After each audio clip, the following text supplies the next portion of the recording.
It seems today that all you see is violence in movies and sex on TV.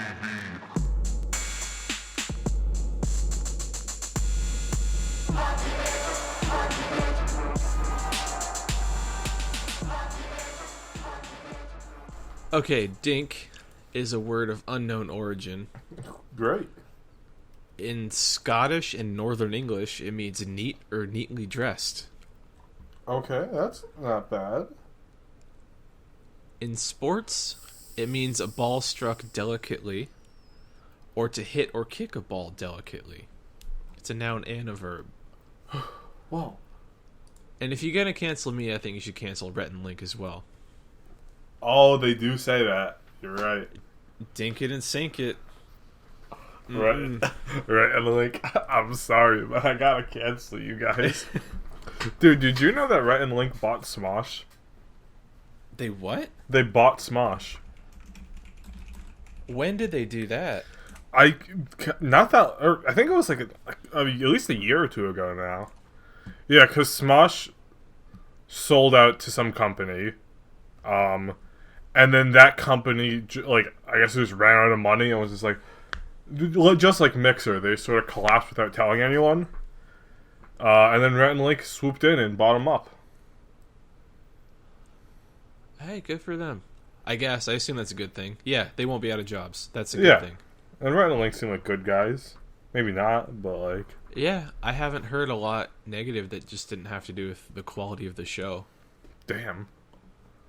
I mean, I still watch it sometimes. They're fine. Yeah, I think they're funny people. And this isn't based on anything they've done, but I also think that they're people that could, in theory, have a great capacity for evil. Mm-hmm. There's a lot we don't know about Rhett and Link. You're right. But I think they're good people. Link rhymes with dink. It does rhyme. Yeah, there's nothing to that. There's nothing there. I'm sorry, Mr. Link. Sorry, Mr. Neil. If you're nasty. So are we just doing a cold open for this episode? Yeah, fuck it. Why not? Okay. Yeah. And Alright, this we can just... puts me on the spot a little bit, but I think it's my turn to introduce the episode, right? Yeah. Okay. Yeah. A little late on this, but hello and welcome everyone to the 19th episode of the Family Guy Funnycast, covering episode of season 2, episode, I didn't write down the number, 11? You know what? I'm gonna Google this for you. No, it's 12, because first season was 7. So yeah, this is episode season 2, episode 12. 15 minutes of shame. You got it. Oh my god, you were right. See, I can do big math like in 19 minus 7. Oh, okay. Oh, I forgot how long the first season was. Yeah, 7 episodes. Really weird amount. Yeah, I would have thought like either 6 or 8. Or not a classic 13. I mean, I feel like you'd remember if it was that fucking long. Yeah, it's a shorter season. I know it's stupidly short, so that's why I wouldn't assume 13. Well, only 7 episodes. That's almost half. Mm-hmm. That's how I can remember that. That's a good mnemonic device. I don't think it's a mnemonic device. No, it's not. It's not even a device. It's just sort of like a little number fact. Number fact. I'm no good at those. Damn. Number fact. Me neither. Number fact. There's 2 hosts here. Number fact. I'm one of your hosts, Sean. Number fact 3. I'm your other host, Joe. And that's all the number facts I have. 3 of them? It's a good number. Yeah, I think we should probably just wrap the episode up here then. Yeah. This is a Family Guy Funnycast. Thanks for listening. Remember to rate, comment, and subscribe. Hit that motherfucking bell. That motherfucking bell. So you can get notified if I post the podcast on YouTube on time. It's a big if. It is. Well, anyway, I think we should get into the episode then. Yeah, let's do it. All right. So, 15 minutes of shame. Peter embarrasses the family by losing his clothes while playing the role of the magic clam of Quahog. The Griffins then embarrass Meg around her friends during a sleepover. This provokes Meg to bring the Griffins on a Maury-esque TV show, exposing them and their embarrassing behavior. Their outrageous behavior on the show earns them a TV deal, where they will be filmed for 6 months. This upsets the family, but especially Meg, who ends up leaving and being recasted as a hot blonde. The Griffins play flanderized versions of themselves, but can't handle it, due to both the pressure and the new Meg stealing their spotlight. Eventually, the Griffins try to leave the show, but due to their contract, they're just recast. Meg returns as the Griffins live in a motel, while the new Griffins record in their house. And that's the episode. There wasn't really a B plot, was there? No. I mean...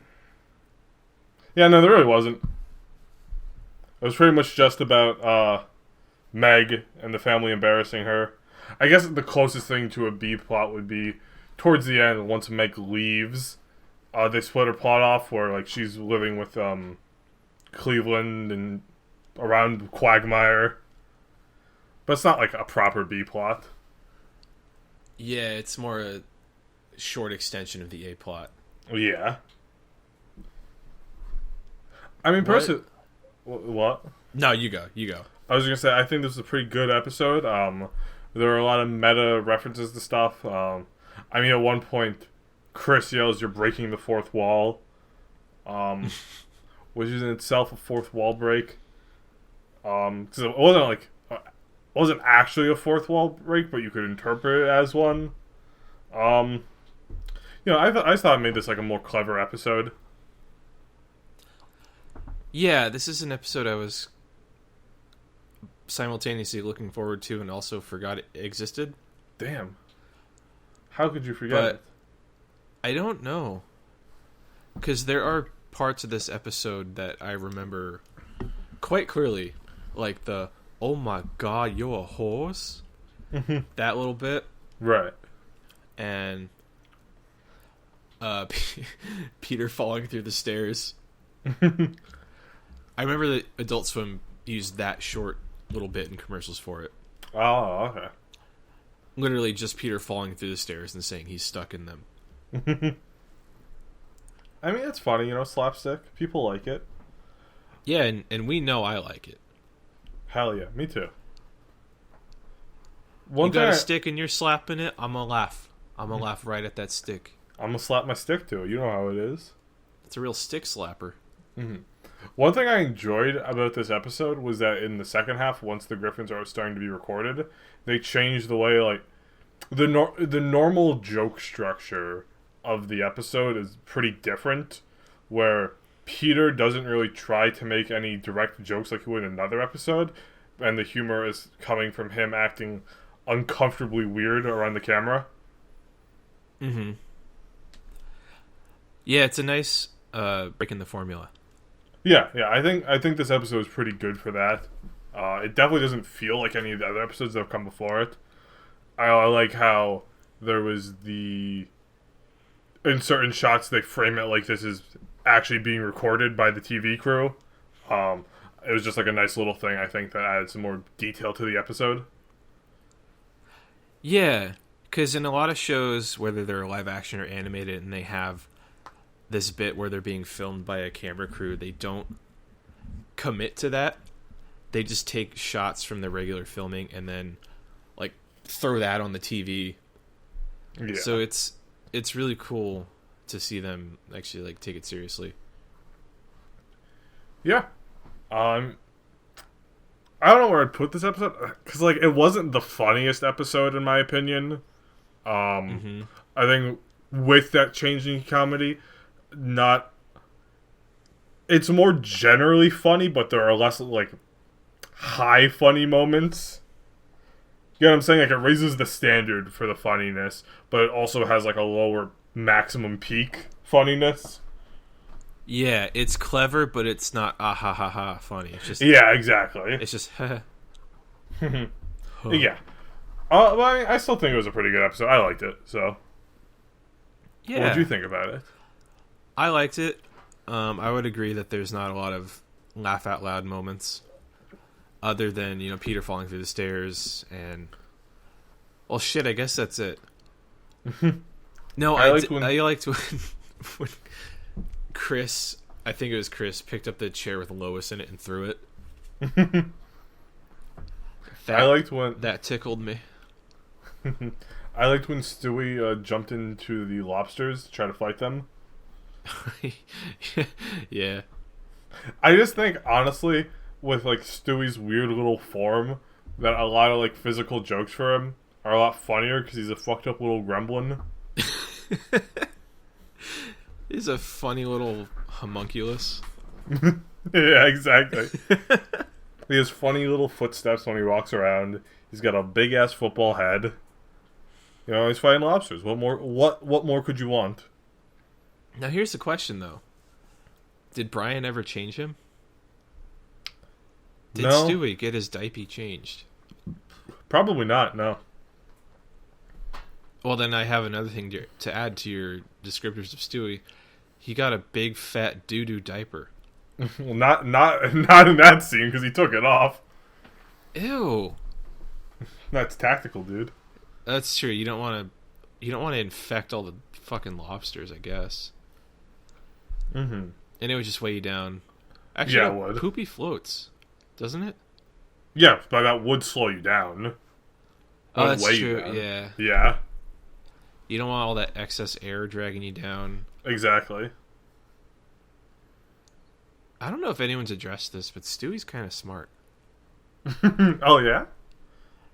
Yeah, he had the forethought to take off his little fucking diaper while he was killing those lobsters. I wouldn't have done that. Really? I would have kept it on, dude. I'm in a lobster tank in a restaurant. Yeah, but what sort of tactical advantages do the diapers offer to you? Or are you not thinking about tactical advantages? I'm not thinking about the tactical advantages because I don't want the restaurant goers to see my wee-wee. My pee-pee would be on display. Yeah, but it'd be really embarrassing if a lobster snapped your neck and killed you. I think it'd be more embarrassing than showing your pee-pee, so I wouldn't want my dirty poopy diaper slowing me down. Well, see, here's the thing. If a lobster snaps your neck, clean off. Yeah. Okay, and you're just floating dead at the top of the tank. Mm-hmm. Would you rather have your wiener exposed or not? Well, no, I wouldn't want to have my wiener exposed. Well, there you go. go. But by taking off the poopy, dirty diaper, you have a better advantage over the lobster, so you're less likely to get your head snapped clean off. And I would rather someone see my pee-pee than see my dead corpse. Well, see, but here's the thing. In this scenario, you're still dying whether I have the diaper on or not. But So no, if not I- necessarily. if You I die don't in the always tank- die to the lobsters. Stewie didn't die to the lobsters because he took his diaper off. There's still a chance that if he had the diaper on, he could have killed the lobster, and if he had the diaper off like he did, he could have died. He's got a little baby neck. He's like 1 foot tall. Actually, no, he has no neck. Actually, Yeah, he the has no scenario's neck. flawed. The scenario's flawed from the go. You can't decapitate him. Not like that. I mean, you could. He'd just only be a body. Yeah, you couldn't. Like, he's just got a fucking stump. You cannot get a lobster claw around that. They would need to get, like, all the lobsters, and then they all grab Stewie by the head and the feet, and they just tear him up in half. I mean, they could do that. They could. This is Family Guy. Anything's possible. Okay, yeah, but what if a lobster just snipped his nose? Like, just fucking snipped his fucking snooter right off? Yeah, they booped his fucking snoot right off. They did a heckin' snoot? Fuck, dude. Well, it's not like he has a Lois or a Peter schnoz. No, he has a funny little baby schnoz. Yeah, so that would grow back, I think. I think so, yeah. Yeah, he wouldn't have much to deal with.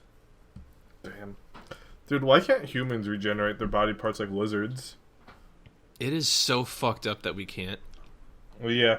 I mean, really, aside from our big brains, humans don't really have much going for them. No, like you lose a toe, it's gone forever. You lose anything, it's gone forever, except for like skin. And Yeah, that's only if you don't lose too much. You're not nearly as strong as any of the other primates. You couldn't go toe to toe in a fight with just about any monkey. A monkey could fucking grab your arm and just tear it off without lifting a finger. That is why I'm not comfortable around monkeys. Monkeys and apes are terrifying. We should not be around them. No, I think people are way too comfortable around them, honestly. Dude, a chimp will rip your face off for no fucking reason. If I'm ever within 30 feet of a monkey, I want to be armed. Yeah, I want to be strapped. If I'm at the zoo, I'm strapped. I mean, if I'm packing heat, like that's a pretty good equalizer between me and the monkey. Yeah, well, the monkey can use the gun. If the monkey gets to you... If the monkey gets to me, I'm already dead. It doesn't matter if he gets the gun. That's true. Yeah, I didn't consider that. Yeah. I just need it while the monkey's trying to close the gap for me. I just put one right between its eyes.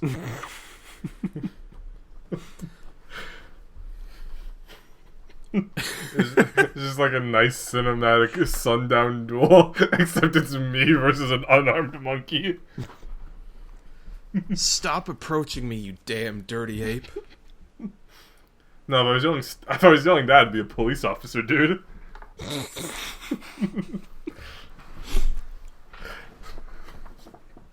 Yeah, you're right.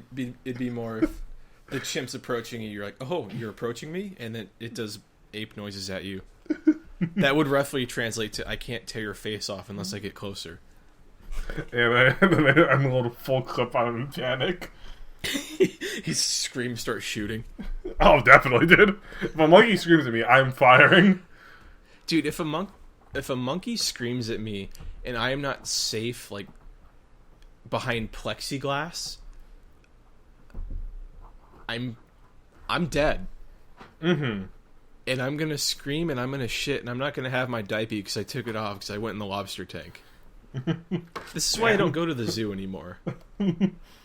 Too many near-death encounters with the monkeys. Not even near-death encounters, just I feel bad looking at them in zoos, and also they scare me. That's fair. Okay, but more importantly, how good of a swordsman do you think you'd have to be able to effectively use a sword against a monkey? Because I feel like at a basic level of sword use, which is to say, most people have no real concept of swordplay. If you tried to swing at a monkey, you probably would just piss it off more. Yeah, I don't know how durable a monkey is, or an ape. Yeah. Is there science on that? I mean, definitely. I don't know if it's available to the public. Here, it's just, how durable is a chimp? Because, I mean, they're just like balls of muscle, so I feel like you really gotta get into it and make sure it's like a good swing, good force behind it, good angle. Otherwise, I don't think you can cut through that muscle. Maybe you could disable like a limb, but it still has 3 other limbs that could easily kill you. Yeah, they got those toe thumbs. Mm-hmm. So, I mean, I think you need to be a pretty, like, experienced swordsman to just sort of, like, slice the monkey in two. I think you would need to be an experienced swordsman, or at the very least have the sharpest sword known to man. So you think even a novice with the sharpest sword known to man could just cut through a monkey? No. Well, not cut through, but, you could definitely do some maiming, Just maim the shit out of that chimp. Sorry, Coco. I mean, yeah, you don't need to win. You just need to disable the monkey and get out of there. Okay, in that case, yeah, an inexperienced swordsman. Although they are just as likely to hurt themselves in their flailing around as they are to do anything to that chimp or that monkey. Right. You played Sekiro, right? Yeah. Do you remember those? I think they were baboons in the... Yeah, with the swords? Yeah, in the caves. Yeah. They were pretty handy swordsmen. They were. So if that's the level of... That's the caliber of primate swordsman we're dealing with. We're kind of boned. Yeah. I think the best strategy for a monkey would be not to try to slash it, but try to stab it right in the head. Or, like, through the neck or something, you know, right when it's charging you. Mm-hmm. Sort of like how you would, like, stab a horse as it charges by. You just ready yourself to stab right through the monkey while he's approaching. Yeah, it's kind of like playing chicken. You know, like you're in your car, you're just jamming. You're at a stoplight, you look next to you, you see a dude. He's in his minivan, he's got his kids in the back, and his wife is in the front, or maybe the wife's driving. Maybe the kids are driving. Who knows? But anyway, you look over at the driver and they rev their engine and they challenge you. And you This is not playing chicken, this is racing. Okay, they're at the other they're on the other lane. They're on the other end of the intersection. Same scenario, but now they're across from you because this is actually chicken and not racing. And you look dead in their eyes. And you rev the engine. And they rev their minivan. And you just fucking book it. You need to aim for their hood. Yeah. You need to take out that minivan. Mm-hmm. You just pretend they're the chimp. Or you pretend the chimp is the minivan. Either way. Your car is your blade is your car. You're driving it right through their skull.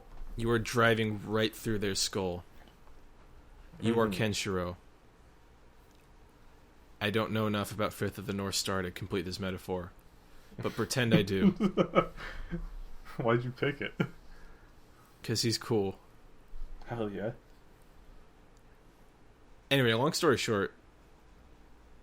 Yeah, you go right for the head for a monkey, for sure. Just like a minivan. Okay, definitely. Isn't there like a monkey character in Family Guy later? Yeah, he lives in Chris's closet. Oh, cool. Where are we going to see him? I don't know. I don't know if he's a post-revival or... I think he's got to be a post-revival. You can't have a maybe monkey and a dog in the same episode. That's true. Unless you've already lost it all and you have nothing left to lose. Let's see. It might first appear. Oh. Okay. What does it show up? It's a pre-cancellation appearance. Oh shit! So that means soon, right? Wait, were they canceled after season 2 or 3? Season 3. Oh, okay. Okay, I thought we were getting near the cancellation then. Never mind. We got a bit to go. Yeah, I mean, season 3 is like decently long, right? Yeah, I think so. I think it's a standard TV length season. What does that mean? It's about 22, 24 episodes. It is... Yeah, 22 episodes. Nice. Oh god, is this the last episode of Harvey Weinstein? What the fuck? Oh god, it's called When You Wish Upon a Weinstein. Alright, well... I'm looking forward to that one. That's a good episode. That was a banned episode. Oh shit, because it's talking about Harvey Weinstein? No. Why was it banned? It's not a Harvey Weinstein episode. Fuck. I'm sorry. Yeah, no, I had to take that away from you. You didn't have to. I feel like I did. Maybe it's better than letting me build up hope over the next 33 episodes. Yeah, exactly. I wouldn't do that to you. Thank you. But no, it was banned because wait, what season is that? Is that in 3? It's the last episode of season 3. Oh right, yeah. Anyway, it was a banned episode because Fox thought it was offensive, and it didn't. Jewish people. Okay, I figured. Yeah, and Peter, Seth. Why am I saying a person's name? Fox thought it was offensive and didn't air until it was on Adult Swim. Oh, Adult Swim was like, all right, that's fine. We don't have a Jewish audience anyway. Yeah, sure. And I don't know if that's true, but it finally aired on Fox a year later. Damn. All right. So, back to this episode. I think something to note is this is the first appearance of Adam West, the mayor of Quahog. Yes. Also, yeah, he's Adam West playing Adam West. fuck yes. I was waiting for this. Hell yeah. I freaked out and I slapped my thighs together when I saw him. Like you just like slammed your thighs together? Yeah, I giggled, I started clapping, and I slapped my thighs together. Okay. Yeah. Yeah, that was a fairly standard reaction, I think. Yeah, especially if you're watching Family Guy. Mm-hmm. Yeah, real thigh slapper. That's why they call it that. Yeah, this was his first appearance as the mayor of Quahog. He officiates the Quahog Day clam ceremony. We also got a nice big Quahog lore dump, finding out that Quahog was founded by a pilgrim who was kicked off for talking too much, who partners up with a magic clam. Hence the name of the clam. Have they shown the clam yet? The bar? I think we've been inside it, but I don't think they've actually shown it and named it yet. Okay. That sounds right. Yeah. They should show it soon, because there's one episode I saw that I think was season 3. One of the few episodes I'd seen before starting this. Where the British go to the clam. So. Oh, yeah. So yeah, they gotta show it soon. I'm gonna say right now, I don't really like that episode. Damn. Just laying it out there. Well, we'll see if your opinions change when we get back to it in a couple weeks. Couple months, actually. Yeah. Yeah, if we get there. Mm-hmm. It's gonna be so long until we're even finished with season 2. Oh, God. We have so long to go. Dude, we have way too long. It's gonna take us, assuming we stick at this pace and Family Guy sticks at their pace, we'll probably be done in like 6-7 years. That's a pretty good life for a podcast. Yeah. Mm-hmm. But I mean, we could die. Podcasting could die. Could be outlawed. Yeah. Everyone. I mean, I like to think of myself as a badass fucking rebel, like Anonymous. But I don't think I'm willing to rebel against the government for my Family Guy podcast. No, although we could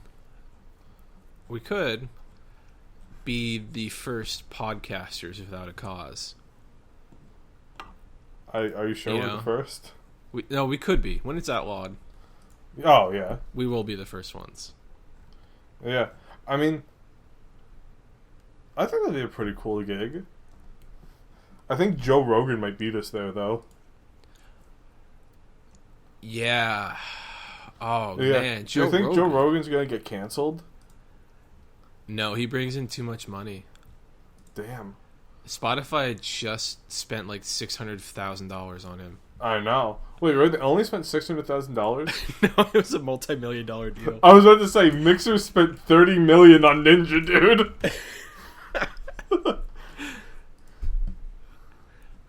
Oh, wait, let's see. Dude, Ninja made out like a bandit. He got all the Mixer money. Mixer's around for like 2 years max. And now he's free to do whatever he wants. This happened because we talked about him a couple weeks ago. Yeah, we freed Ninja from his contract, so you're welcome. Yeah, Ninja cut us in on that, huh? Mm-hmm. Ninja, come, play around a Fortnite with me. I love Fortnite, you love Fortnite. Let's get together.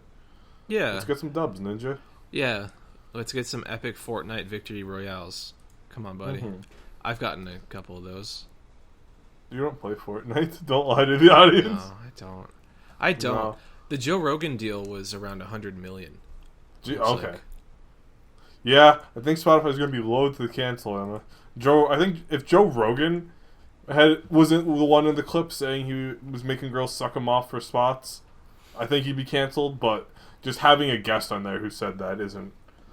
I don't think it's enough to cancel a $100 million deal. No, if it was Joe himself saying it, yeah, for sure, but he's just there. Granted, he is laughing at it.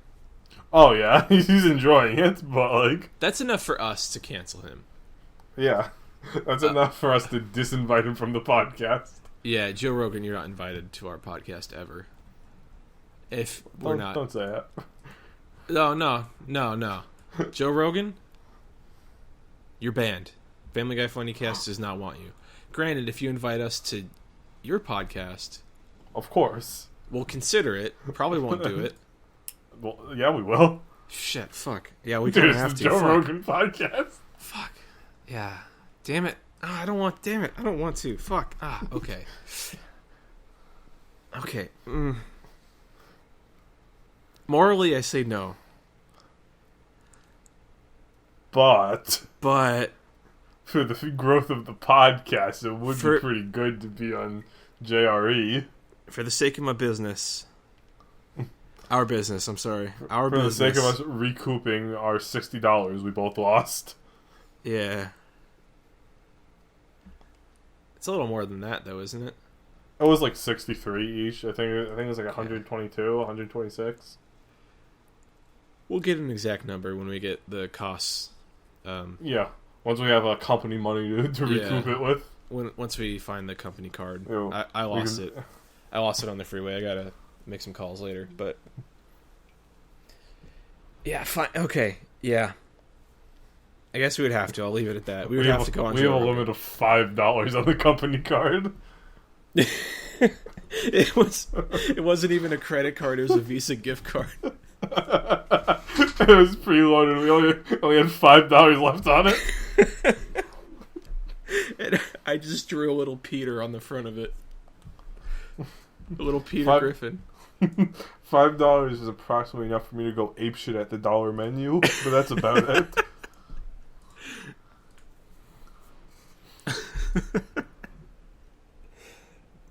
Oh man. Yeah, podcasting really brings in the big bucks. Yeah, that's $5 we'll never see again, though. Shit, you're right. I can't get out of my car on the freeway. I mean, it is $5, dude.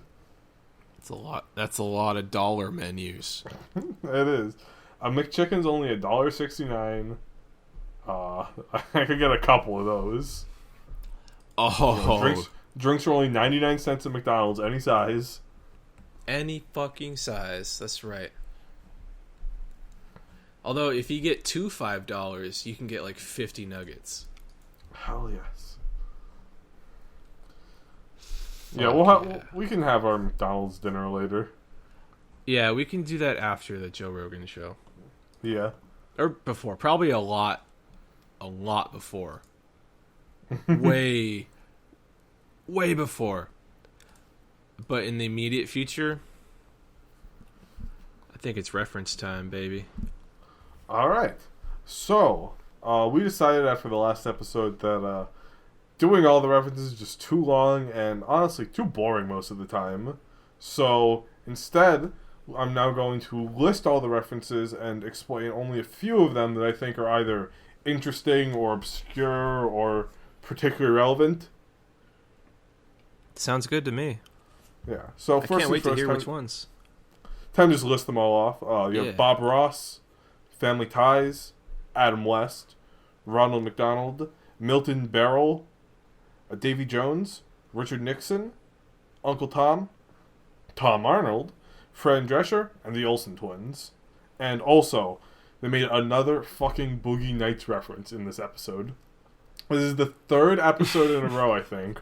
Or maybe it was one, a break, then two in a row, that they did a fucking Boogie Nights reference. That's not gonna stop. Dude, I don't fucking care about Boogie Nights. No one cares about Boogie Nights. I just Googled it, and I don't know how many of these are from Boogie Nights, but there's a decent amount of drug den stuff that look like Boogie Nights. What does it look like Boogie Nights even mean? I don't know. Porno, drugs, sex. I'm sick of Boogie Nights. I'm sick of Boogie Nights. You know what? One of them is going to come later. This looks like a modern episode. Gross. I can't wait for me to be reminded of this in like 4 years. Brian and Stewie find Dr. Hartman and go on a Boogie Nights adventure with him. Cool. Can't wait. That sure is a Seth MacFarlane heavy episode. Mm-hmm. So, the first reference that's important in this episode is Adam West. He became popular for the live-action Batman in 1966. He also voiced Catman and the Crimson Chin in The Fairly Odd Parents, something a bit more contemporary that you might have seen him. Hell and yeah. unfortunately, Adam West passed away in 2017 from leukemia. Oh, I didn't know it was from leukemia. Damn. Yeah, I didn't know either until I learned it. Kind of thought he just died of old. Yeah, that happens, but I mean, most people who die of old just die of like some shit like that, you know? You mean pneumonia? I mean, they die like leukemia, pneumonia, the fever, the flu, the mumps. They fall too hard. I don't think old people are really getting leukemia a lot. I don't know. That's a kind of cancer. Yeah, the old people are more at risk to get cancer.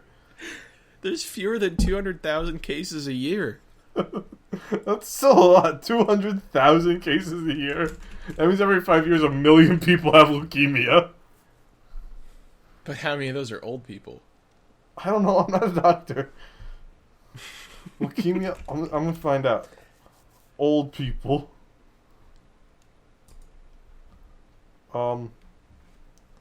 Acute myeloid leukemia is a disease of the elderly, with the majority of patients diagnosed in the 6th and 7th decade of life.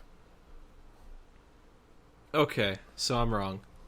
Yeah, there's I mean, I thought you were right for a second, but yeah, there's specifically like old people leukemia. I've just never heard of that. Leukemia is often considered a childhood illness, according to Cleveland Clinic. My name is Cleveland Brown. And I have leukemia. And I'll treat your leukemia. Okay. See, Adam West was born in 1928, so I'm just going to be brave and say he was going to kick the bucket pretty soon anyway. You know? Mm-hmm. He died when he was 88. That's just what old people do. It's true. They die. Yeah, it happens. I'm sorry, liberals, but Grandma and Grandpa, they're going to die pretty soon. Probably from coronavirus, to be honest. Yeah, or leukemia. Yeah. Which apparently old people get a lot. Apparently. Who fucking knew? Not me. Adam West learned that the hard way. Aw, Adam, I'm sorry. Mm-hmm. Well, hey, rip Adam, you're dead now.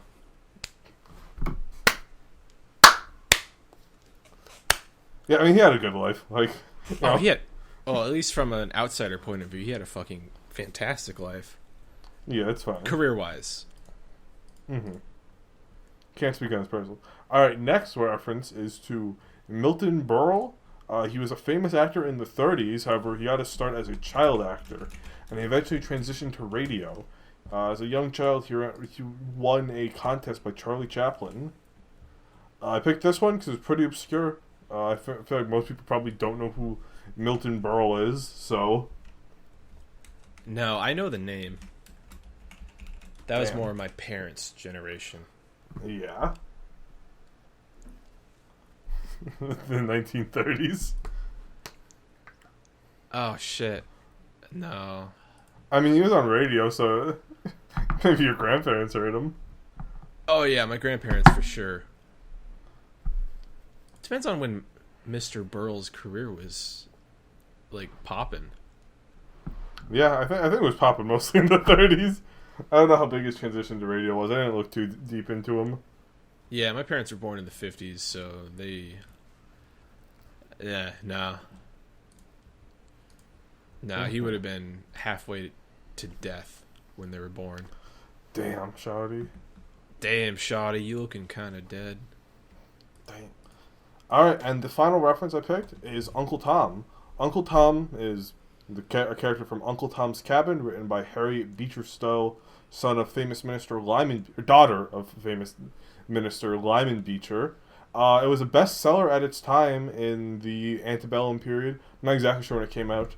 I want to say it was like late 1830s.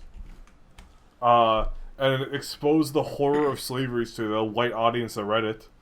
It helped really bolster the cause of abolition in the North. Mm-hmm. And now today, the term Uncle Tom refers to a black person who is believed to be doing something that goes against what is good for the greater black community. The book came out in 1852. Oh, really? Okay. That was a lot later than I thought. Yeah, it was really close to the Civil War. It came out during a pretty dark period when the Civil War was starting to heat up, but it wasn't in full steam because it didn't start till 61. Yeah. The book also, people don't... Well, at least I never knew this until recently. The book actually popularized, like, so many stereotypes about black people. Oh, like what? Yeah, well, I mean, other than the Uncle Tom, which it kind of started. Yeah. The mammy stereotype. Oh. I feel weird talking about this, but... the pickaninny stereotype. It's a derogatory term used mostly towards black children. Yeah, Yeah, I mean, it was not perfect. No. But I think it was definitely a net positive overall in the progress towards civil rights.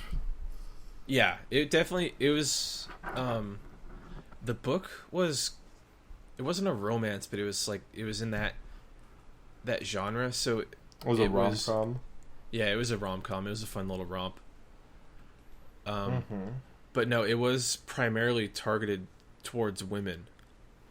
And so a lot of the people reading it were women. I forget what genre it was. Like, I just went over this, like, in the fall.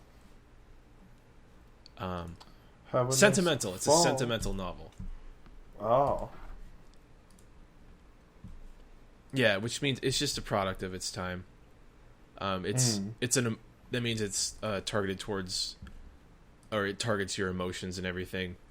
It's a book based on feeling more than anything else. So the characters like really outwardly show their emotions and their feelings instead of just like, I woke up and I went to my lawn and fucking all that shit from the air. Like, fuck the Scarlet Letter. So if you read the Scarlet Letter sucks. I kind of like it, actually. I thought it was pretty boring. I mean, I also had to read it for school, so I wasn't like super invested into it. Yeah, I did too. I didn't have to read it in high school, but I did read it in college. It also doesn't help that what's his name? Hawthorne starts the book with this really long and boring story about how this character finds out the story of the Scarlet Letter. That part's just not fun at all. That's just a garbage way to start your book. Back then, people didn't know about stuff like that. They just sort of wrote. Mm-hmm. Like, no, they didn't have it until like, dude, that's fucking boring. No one wants to read this. Dude, no one wants to read about your fucking storehouse. Who cares? Who gives a shit? Yeah, like, just write about the story of the Scarlet Letter. You don't need to justify how you know this story. I don't fucking care. Who fucking cares, dude? But yeah, you can skip that. I didn't read it. I read a few pages of it and thought, dude, this fucking sucks. I'm not reading this. And then guess what? I didn't. I think I read this and it just sat. I think I finished it. No, actually, I don't think I even finished it. I think I got like halfway through it. I'm like, yeah, wow, fuck this book. It really soured me on it. If you ever feel like giving it another chance, like maybe later in your life, like I did, reread it, but not for a while. Yeah, I got too many things I need to read now. I've been reading a lot of theory lately in my life. Good. One of us has to. This morning, I woke up and I accidentally yanked my what's the thing that keeps my page? Bookmark. Fuck. I was gonna say the spine, like what it's bound to. And I just yanked my bookmark out of my book and went back to bed. You stupid bitch. I know. I realized what I had done. I was just so like defeated. I just went back to sleep. It's kind of like how So my phone charger port is not really working right now. So sometimes I'll wake up and I'll look at my phone and the charger will just fall out and I won't adjust it, and then when I wake back up, my phone will be dead. And I know I'm doing that. I know I'm doing that. I just don't care because I want to go back to bed. Yeah, I get you. It'd be like that sometimes.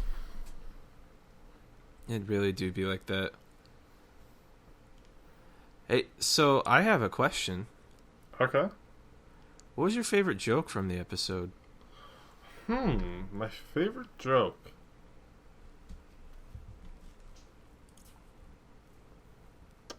I'm not really sure for this episode. What was your favorite joke? Start us off strong here. It wasn't a specific joke, it was just the physical gags, or the visual gags. So Peter being swept away in the waves in his clam costume and falling naked into the sand and having his fucking Pee-pee out. Fucking pee-pee flopping everywhere. And then similarly him falling through the stairs. Oh, I remember what my favorite joke was. Yeah, let's hear I really liked, it wasn't like a specific joke, but like the scene where right after he loses his clothes, he stops at a gas station and he's still naked and he goes out to get like chips and a soda. Oh, and he runs into Joe's kid. Kevin. I thought that, Kevin, I thought that bit was funny. Yeah. And I love how they're constructing all those shots in the car to make you not notice that Peter's naked. Mm-hmm. Yeah, no, I noticed it, but I didn't think that's where I was going with that. You know, I did like the whole sleepover scene. That was a really funny sequence. And it was weird in ways that is more reminiscent of later Family Guy. How so? Well, first off, when the girls are playing that game of they're building the perfect man, like Tom Cruise's butt, and Lois comes out and says who she would put together, but she mentions Milton Berle's fucking cock. Yeah, his legendary genitals. Legendary genitals. Yeah. Milton Berle. And then Chris jacking off behind the couch. Hell yeah, baby. And Lois is just fine with it. Like, that clearly happens a lot. Felt like a hentai scene. Yeah. Yeah, I was about to go there jerk him off, you know. Oh my god, Stepbro, what are you doing behind the couch? Stepmom? Yeah. What are you doing here? You know, I think it was pretty daring of them in this episode to have Stewie wish he was gay. In 2000. Well, when you wish upon a Weinstein, you never know what you'll get. Mm-hmm. But yeah, I mean, I get that it was a joke, but Stewie wants to be gay. You know, it's pretty bold of a show in 2000. Yeah.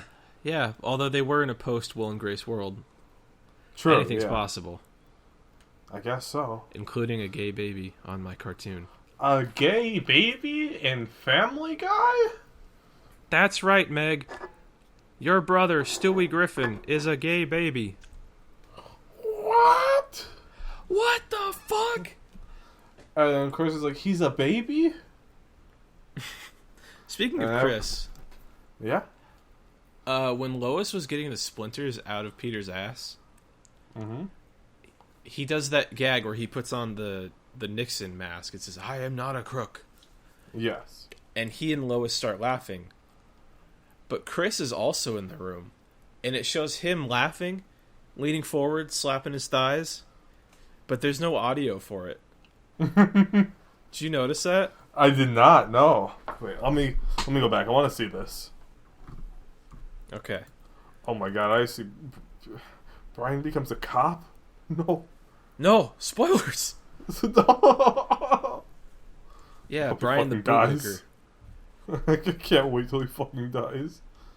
I can't wait till Brian bites the fucking dust. Like, for real, though. For real, for real. That's right. Where is it? Where That's is right, this Meg. scene? Our dog, Brian Griffin, is a bootlicker. I can't wait till he fucking dies. I can't wait till he runs in the fucking street while he's playing street hockey with Stewie and gets run over by a fucking squirrel. God, I can't. Oh, yeah. There's just no art. It's really uncanny. It's weird. Yeah, fuck. If you want to watch the episode, it happens around 7:12. Yeah, that's really weird. I don't like that. Yeah. But it's just like that. Because of course I watched this episode a long fucking time ago, and it's been the same. I don't think they recorded audio for this, like, at all. And they forgot, or the animators didn't know. And so they just animated Chris in the room, and they're like, oh shit, wait, we don't have audio for him laughing. I guess so. But going to what I did like about this episode is that I like that there was a meta joke about Meg being recasted, which is funny because Meg was originally voiced by Lacey Summers. What's her name? Chabert. Lacey Chabert. I had it in my notes. I couldn't find her though. Mm-hmm. Yeah, Lacey Chabert to now be voiced by Mila Kunis. They made a little joke about Meg being recasted, which I think was clearly supposed to be like a little meta joke about that. Yeah. Yeah, I'm trying to do the math in my head. I know at the top of the show I said I wasn't a numbers guy, but I think the timeline checks out. Yeah. Another thing I liked about the episode was that once the Griffins start to be recorded, you can see that with especially Brian and Lois, they try to like force their persona for who they're supposed to be perceived as, and Lois tries to come across as incredibly nice because Meg portrays her as a bitch. Yeah. When she's on TV, has a little like subtext saying like probably more of a bitch than she realizes, or something like that. Yeah. Yeah, and so to try to counter that, Lois tries to be extra nice and sweet while they're recording, and Brian tries extra hard to be cool and witty. And we all know he's not either of those things at all. Yeah, he's a fucking libtard. Get fucked, Brian. Buy a car while you're playing hockey in the street. In the street? That's not where hockey's supposed to be played, dumbass. Yeah, fucking dumb bitch. Speaking of Brian Griffin, I Yeah. did not RP with the Brian Griffin kid again. He stopped contacting me. Oh, he just fully stopped? I mean, he hasn't messaged me since the 19th, so I'll message him back, hey. Did you actually do it? I just messaged him, hey. I thought you were donezo with him. I thought I was done so too, but it's funny to say hey to him again. I just got swept up in the moment. I don't know what to say. I'm sorry. I'm just gonna ignore him for another week. And then say sorry, I was at work. Yeah. There's another error in the episode that I noticed. What was it? It was in the flashback about the founding of Quahog. Oh. It's after what's his name tries to kill the clam and he's making soup on the fire. Yeah. When the clam is leaving, the man, he has Lois Griffin colored hair when he should have just brown hair. Oh shit. Yeah. Were they trying to imply that he's an ancestor of Lois? Oh my god. Lois? Lois? Lois? This is just like that time my ancestor founded Quahog. So what do you think of the Quahog origin story? I think it's 100% accurate. Yeah? Yeah, I think that actually happened as we were shown. Okay. Knowing the rules about this universe that we know, and, you know, seeing Brian the talking dog, Stewie the talking baby, some other talking thing that shouldn't be talking. This definitely happened. Abomination. Yeah, like the bear in the Cleveland show. I know, the fucking scary ass monster. Fucking Godzilla over there. Godzilla on the streets. Streets. Speaking of Godzilla and monsters, I kind of want to get into cryptid hunting. I think it'd be funny. You're in a pretty good area for it. Yeah? There's a lot more over there, considering that, cryptids in America generally hang around the early spots of America. Yeah, definitely white people, like the Jersey Devil. Mm-hmm. Yeah, I mean, like, if I could catch the Jersey Devil, that'd be pretty sweet. Can you imagine the clout you get for that? Dude, I get so much clout when I fucking caught the Jersey Devil. This podcaster caught this monster. You wouldn't believe who it is. Mm-hmm. But I mean, really, I want to catch Sasquatch. Sasquatch is probably every cryptid hunter's dream cryptid because he's just so iconic. Yeah, he's also innocent. Sasquatch never did anything to anyone. You're right. I think you should stop me. You should trap him. Yeah. And then befriend him. Okay, yeah, I'll try to teach him how to communicate. Yeah, then you guys can play Fortnite and beat Ninja Tyler Blevins. Yes, I'll train my Squatch to beat Ninja. Squatch night. Speaking of Ninja, though, I was going to ask the point where I forgot. If somehow, like, let's say we win a contest, like when we get to play Fortnite with Ninja, and it's going to be, like, recorded or some shit, how much Fortnite would you play to train, like... Because I don't want to embarrass myself in that case. I would probably play a few rounds the day of. Okay. Yeah. Because I don't enjoy Fortnite. Damn. And I think it would only be fun. Well, here. I think it would only be fun playing with the squad. You, and me, Ninja, and Brian. Yeah. Brian Griffin? Brian Griffin, yeah. Okay, yeah. Yeah, then let's do it. That's the only time I would play Fortnite, and that would be worth it. Hell yeah. What about you? I think if I were playing with Ninja, I don't want Ninja to be upset at me. I mean, if you ever watched when he was on Bon Appetit, he cut right through that avocado pit, so clearly he's packing some muscle under those gamer arms. Yeah. I don't want him to, like, lash out and beat me. Yeah, and he'd do that too. You've seen his infamous outrages on Twitter. Oh yeah. If that's the fire he's spitting on Twitter, imagine what he would be doing IRL. Oh yeah, Ninja. If I like threw the game for the team, Ninja would definitely beat the shit out of me. I think no hesitation. Yeah, and I think that's why we should be playing remotely, which I think we would be. So I wouldn't want you to get beaten by Ninja. You don't want to know how strong his thumbs and forearms probably are. Yeah, he's got that extra gamer muscle density, Yeah, he doesn't have hollow bones like a bird. Oh no, no way. He has thick bones like a gamer. Yeah, his bones are filled with slurp juice. Yeah, he drinks his OJ in the morning. Mm-hmm. When Ninja's bones are broken, it releases a healing serum, regenerating his bones on the spot. When he breaks his bones, he slurps the marrow from inside, and then he heals them. Mm-hmm. Yeah. Ninja's a freak of nature. That boy just a freak, you know what I'm saying? Oh, I know. Oh, ho. Ho, ho, ho. God damn, imagine if... Do you think Ninja would play Dota with us? Dude, I think that's the dream. No, I don't think Ninja would play Dota with us, but I think we could try. I think he would probably want to play League. Probably, yeah. I would play that for him if he wanted to. I would not play League for Fortnite Ninja. It's only Ninja, dude. I'm not sacrificing my morals like that. Props to you, because I don't have the integrity for that. Damn. If Ninja was like a babelicious babe instead, I would play League, but he's not, so I won't. Yeah, if he was a hot gamer girl, I would. I would even faster than I would now. Yeah, you already would. I already would, but if he was an e-girl, oh man, I would eat him up. Would you sell all your Dota cosmetics for you to get a tub full of Gamer Girl Ninja bathwater?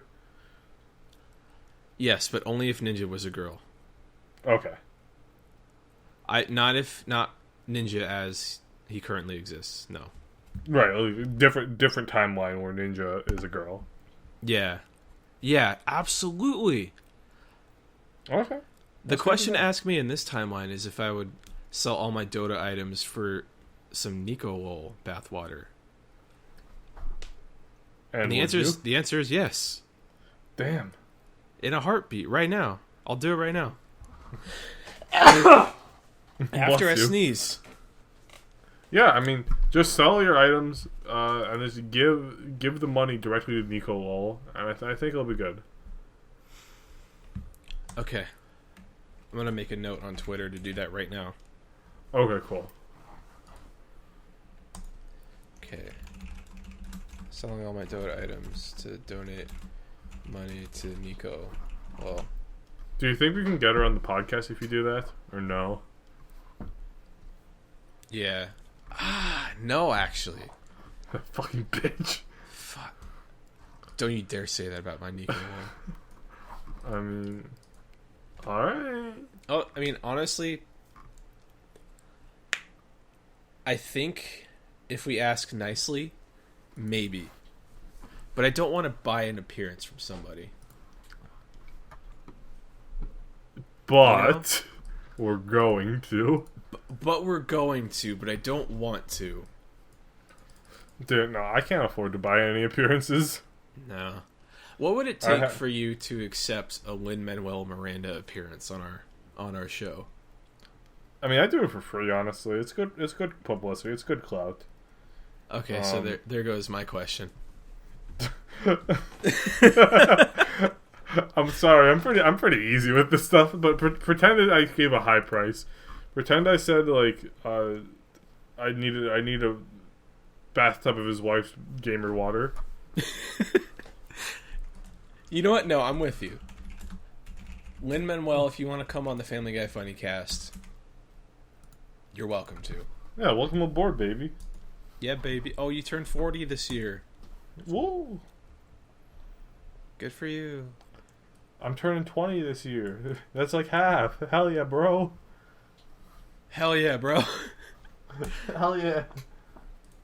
Does Lin-Manuel Miranda swear? I feel like he'd be a guy who only does like those really weird like hybrid swears. Like you wouldn't say like you wouldn't call someone a bitch. You'd be like you fuck stick numbnut dip whiz. You sweat dripping fuck stick. Damn it. I said it. Honey, I said it. It's kind of horny, dude. Honey, I was trying to tell the president and I got horny. Get the wig. Get the Melania wig. Damn, a Melania wig? Melania Trump wig. Let's see. Oh. Yeah, we could buy one. $15. No, buy one of those, drink some nice coffee. I think you mean COVID fefe.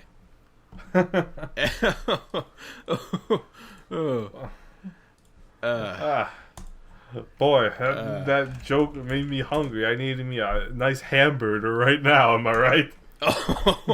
Oh, give me some KFC, baby. Oh, COVID fefe is a real hashtag. Yeah, didn't what's his name, George Takei say that? Oh my god, I bet he probably did.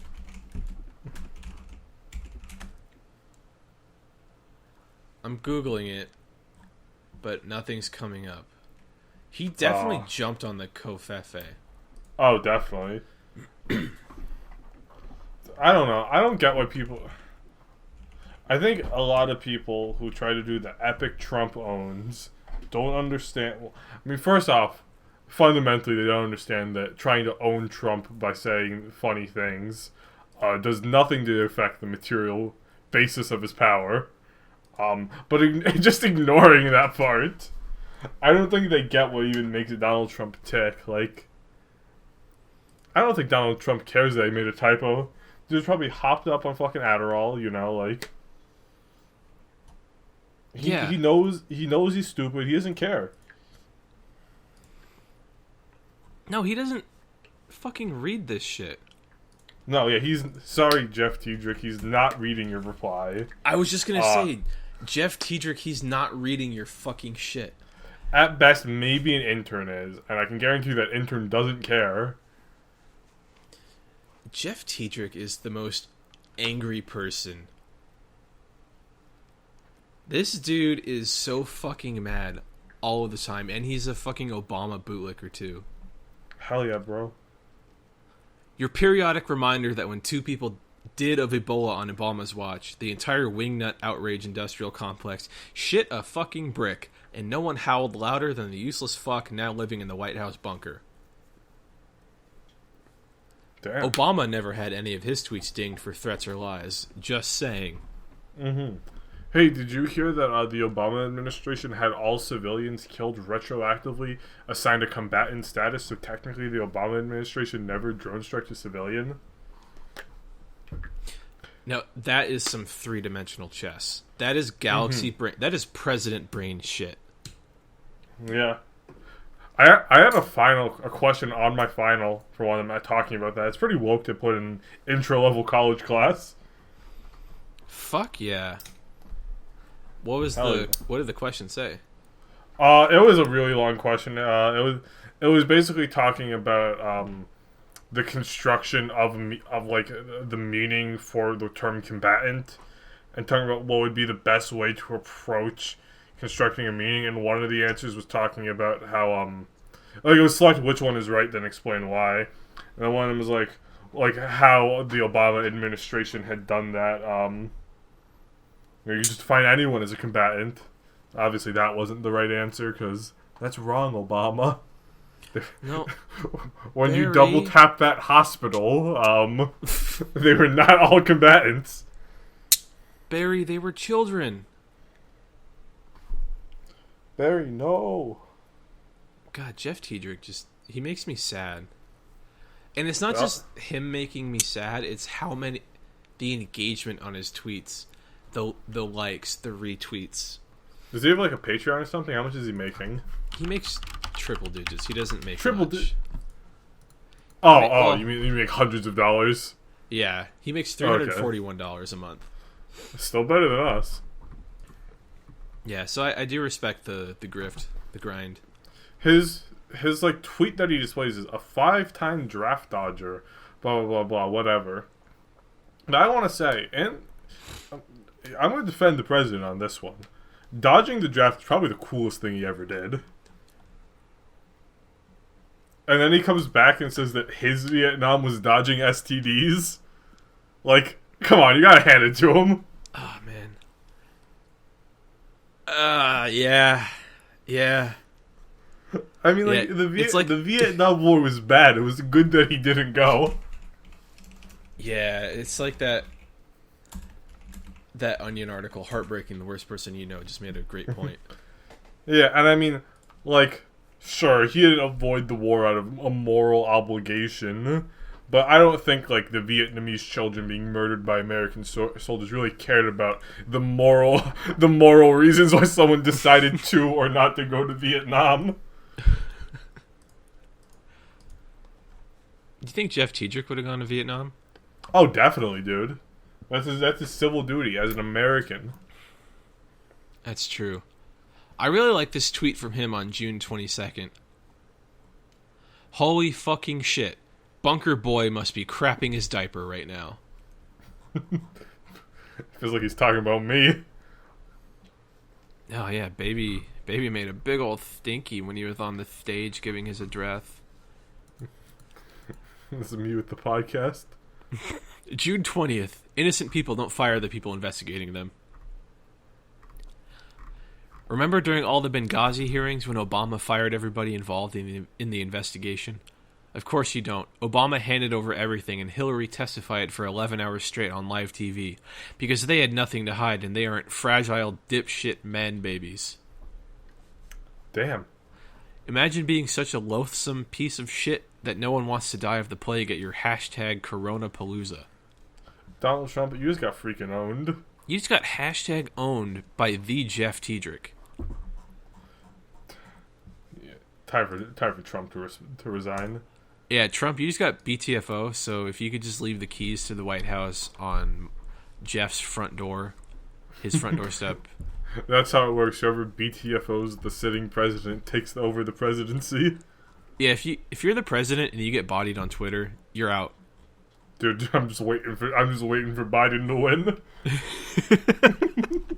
I got a flurry of 1-2 punches. I would deliver right to his old man's skull. Give me 30 minutes from the inauguration, I'll be the new president. Gonna punch Joe Biden harder than the tumor in John McCain's brain. Hell yeah. Rest in peace, John McCain. True American hero. Yeah, definitely.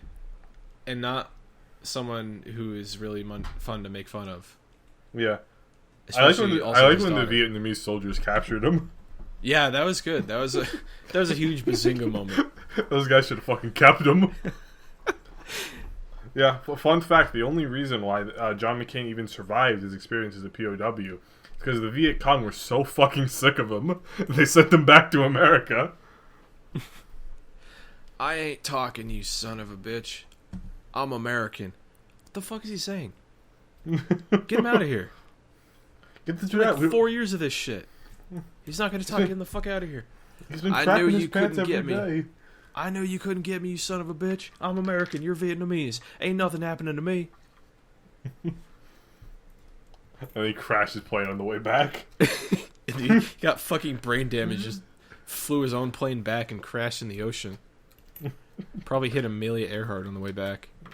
Yeah, he has no idea how to fly, but they keep letting him fly the planes because his dad's an admiral or some shit. He's an American war hero.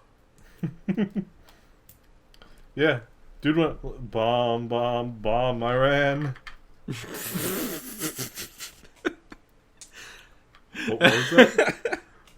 I don't know. Damn. I don't think I've heard that before. Yeah. I mean, John McCain was a fucking psychopath. I'm glad he's dead. Bomb, Iran. In the Arab Spring. Yeah, when did he do this? Dude, he did it in 2007. I cannot believe this is real. Also, like, when he said Barack Obama wasn't Muslim, he was a good person. That was a fucking bazinga moment. And the Democrats said, yeah, John McCain's not a bad guy after all. He's an epic resistance king! Yes, hashtag resist. Mm-hmm. No one even talks that one of the first things John McCain did, as a representative, I don't know if he was a senator. I think he was he only in the Senate? Yeah, okay, so it was early on in his Senate career. He was immediately embroiled in a scandal. Was he really? Yeah, it's called the Keating Five. And I have to reread what's happening with this. Yeah, okay, so he... Okay, it seems like back in the day, people actually cared about this. That a lawmaker was hanging out with a regulator. And it's implying that they were getting paid to make favorable bills. He got like $100,000. But I guess it doesn't really matter. No, all the punishment for that kind of thing is just lip service. Yeah. Okay, so what happened exactly was Alan Cranston, Dennis DeConcini, John Glenn, John McCain, and Donald W. Reigel Jr. Intervened on behalf of Charles H. Keating Jr., who was the chairman of Lincoln Savings, and they were being investigated by the Federal Home Loan Bank Board, and they had all received money from Keating.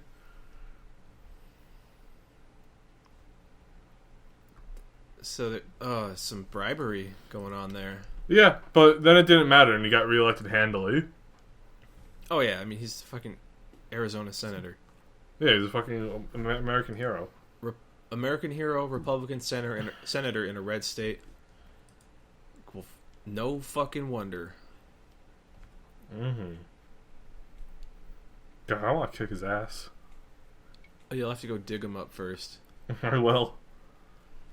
I think, when people die, they take their spirits take the form of when they were at their peak.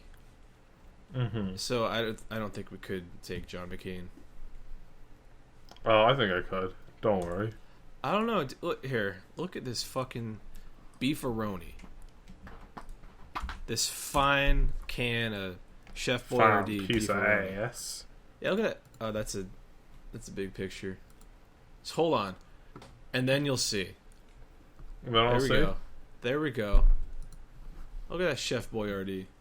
Dude, if the Viet Cong can take him, I can take him. Maybe they didn't actually do anything to him. No, he crashed his own plane and they got him afterwards. Dude, they felt bad for him. Yeah. He crashed his own plane. Should have just killed him on the spot.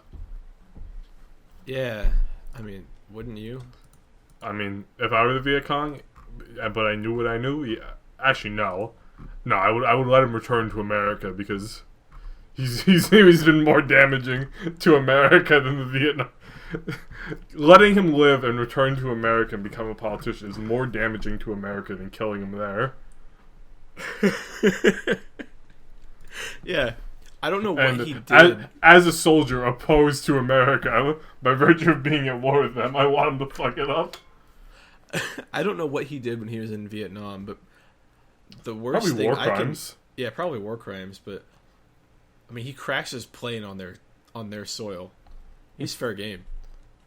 Yeah. Yeah, he is.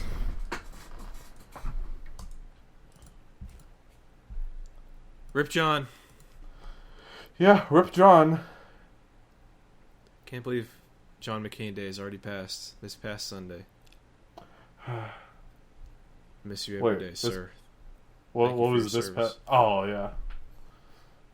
Rest in peace. It'll be in approximately 2 months and a day.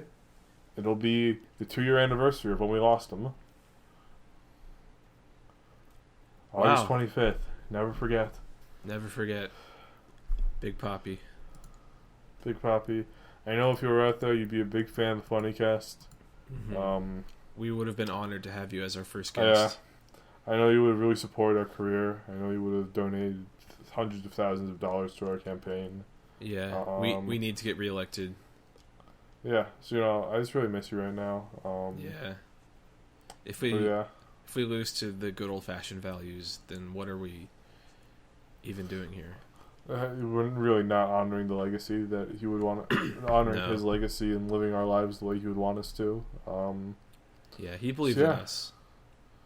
John McCain, true American hero, gone too soon.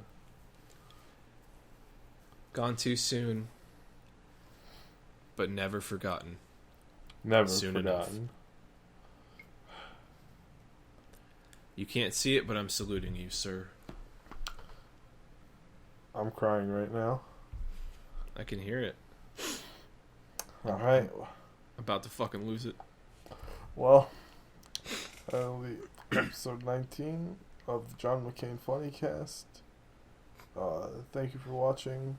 You can find me at Megan McCain on Twitter. You can also find me on The View, 2:30 every weekday. Thank you for watching. Yeah, you can find me. I run the John McCain Twitter account in his memory at Send John McCain. You can also find me at his grave every day, praying for his spirit in the afterlife. Airplane. You can see me doing airplanes on the ground, just building models of the planes John flew in the ground in Vietnam, setting them on his tombstone.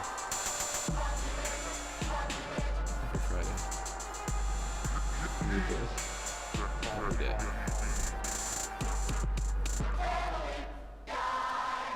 God bless. God bless you, John McCain.